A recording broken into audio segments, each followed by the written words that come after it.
9月16号是范冰冰40岁生日，从她过生日的动态就可以看出，范冰冰已经没有当年的风光了，圈内仅一人祝福，而这个人就是扬言还能捧红100个范冰冰，却在范冰冰鼎盛时期离开她的杨天真。两人的相识是从抢新闻头条开始，那年杨天真还叫杨思维，只是一个小经纪，带着小艺人孔维到处跑通告。孔维虽然是娱乐圈里的小透明，但杨天真曾经为他策划了一场成名作。在一次孔维和范冰冰的同台活动中，杨天真不顾工作人员阻挠，强行推蛋糕上台给孔维过生日。此时的范冰冰已经是话题女王了，但杨天真愣是靠过生日这一出，让范冰冰在隔天的报纸上成了孔维的陪衬。杨天真甚至还发了孔维艳压范冰冰这种大胆通稿，这场话题式的成名作至今仍被业内津津乐道，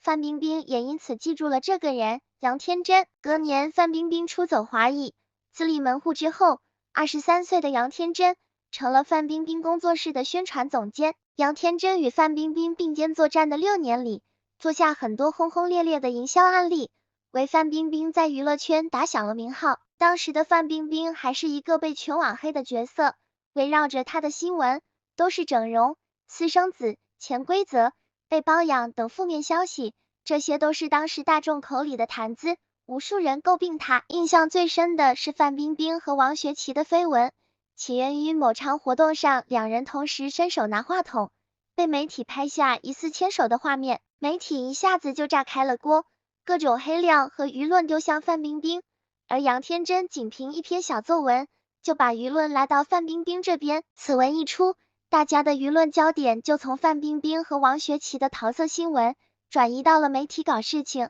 嘴下无德、没有职业道德等事情上。吃瓜群众纷纷开始同情范冰冰，这篇公关文后来也成了卖惨型公关文案的典范。当时的范冰冰还深陷被包养、整容、私生子、小三等绯闻中，杨天真为她打造了范爷的独立女性形象，附带我就是豪门这种级别的金句。从此范冰冰从美艳的狐狸精变成了霸气全场的范爷，让大众完全忘了之前对范冰冰的印象。杨天真才是范冰冰豪门背后的女人。在杨天真的帮助下，范冰冰获得了越来越多的名利，不仅代言拿到手软，还成为了福布斯全球名人排行榜上的熟面孔，让范冰冰成功摆脱花瓶的称号，也摆脱丑闻，贴上范爷标签，推向国际化，彻底洗白了范冰冰的负面形象。后来杨天真和范冰冰结束了合作关系，2014年创立一心娱乐，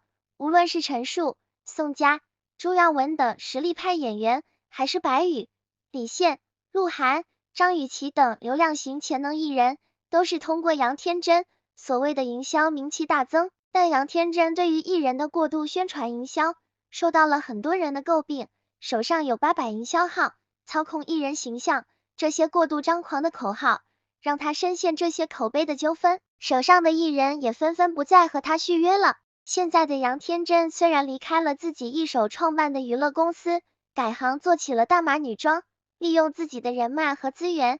在服装行业做得风生水起。而范冰冰由于逃税问题，受到了全网抵制，基本和娱乐圈没有关系了。作为曾经的经纪人，杨天真却没有因为范冰冰事业下滑而疏远她的，反而连续13年为她庆生。某种程度上，他俩可以说是互相成就，他们好似同一个战壕的战友，荣辱与共，共同进退。当一方陷入低谷，另一方则不离不弃，这细水长流的友情实属珍贵。